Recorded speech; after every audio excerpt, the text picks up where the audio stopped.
ஸ்தோத்திரம். எல்லா துதியும் எல்லா கனமும் எல்லா மாட்சியும் கர்த்தராகிய இயேசு கிறிஸ்துக்கு மாத்திரமே உண்டாகட்டும். இந்த லெந்து கால ஆராதனை தியானத்திற்காக நாம் தேர்ந்து கொள்ளப்பட்ட வேதபாகம் மத்தேயு 13வது அதிகாரத்தில் வசனங்கள் 45, 44, 45, 46 தேவனுடைய ராஜ்யத்தின் ஒப்பற்ற மதிப்பை குறித்து இந்த வேலையை நாம் பார்க்கின்றோம். இந்த பகுதியில் நாம் பார்க்கும்போது 2 உவமைகளை கர்த்தராகிய தேவன் நமக்கு வெளிப்படுத்துகின்றார். லெந்து காலத்திலேயே நம்ம எப்படியாக அவருடைய சமூகத்துக்கு முன்பாக ராஜ்யத்தின் மதிப்பை நம்ம வெளிப்படையாக காட்ட வேண்டும் என்பதை காட்டுகின்றார். முதல் பகுதி நம்ம பார்த்தோமே என்றால், அந்த வாசனை வாசிக்கிறேன். பரலோக ராஜ்யம் நிலத்தில் புதைக்கப்பட்டிருக்கிற பொக்கிஷத்துக்கு ஒப்பாயிருக்கிறது என்று சொல்லியிருக்கிறார். இந்த மனுஷன் பொக்கிஷத்தை அடையாளம் கண்டுகின்றார். புதைக்கப்பட்ட அந்த பொக்கிஷத்தை அவன் அடையாளம் கண்டு அதை நான் சுதந்திரித்துக் கொள்ள வேண்டும் என்று சொல்லி அதுக்கு முதலிடம் கொடுக்கிறதை நம்ம பார்க்கின்றோம். முதலிடம் என்று சொன்னால் தனக்கானது எல்லாவற்றையும் விற்று அந்த நிலத்தை வாங்குறான். நிலத்திற்கு உரியவன் மாத்திரமே அந்த நிலத்தில் காணப்படுகிற எல்லா வித சொத்துக்கும் அதிகதியாக இருக்கிறபடினால அந்த சொத்தை நான் பெற்றுக்கொள்ள வேண்டும் என்பதற்காக அவன் சகலவற்றையும் சந்தோஷமாக விற்றுட்டு அதை நம்ம வாங்குறான். 2வது பகுதியை நம்ம பார்க்கின்றோம். இவன் ஒரு வியாபாரி வெளியூர்ந்த முத்தை தேடிக்கொண்டு போகின்றான். முதல் பகுதியை பார்த்தோம், அவன் கண்டடைந்தான். இந்த பகுதியில் பார்க்கின்றோம், வியாபாரி தேடிக்கொண்டிருக்கிறான். அது முக்கியத்துவத்தை அவன் அறிந்திருக்கிறான்.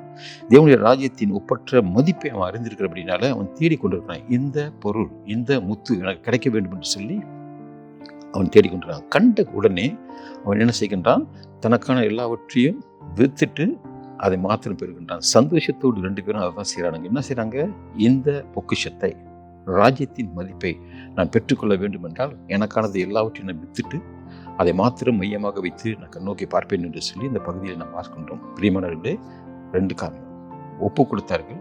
ஒருத்தன் தேடிட்டு போனான், ஒருத்தன் கண்டடைஞ்சான். 2 பேருக்கு அது ரொம்ப முக்கியமாக இருந்துச்சு. இந்த முக்கியமான காரியத்தை நான் இழந்து விடக்கூடாது என்பதற்காக, நான் சுதந்திரித்துக் கொள்ள வேண்டும் என்பதற்காக என்ன செஞ்சாங்க, சகலவத்தையும் விட்டுட்டு மனமகிழ்ச்சியை அதை ஏற்றுக்கொண்டான்.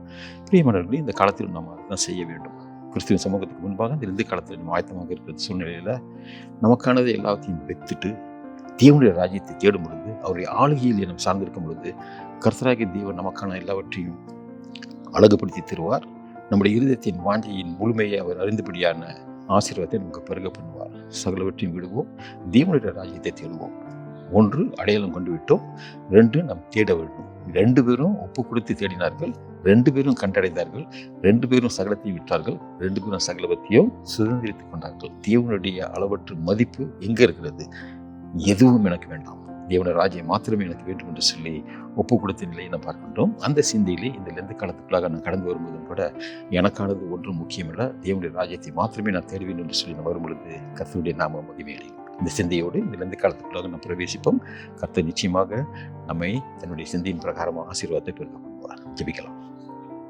கர்த்தாவே, இந்த வேலைக்காக நன்றி. 2 பேரை நாங்கள் கண்டோம்.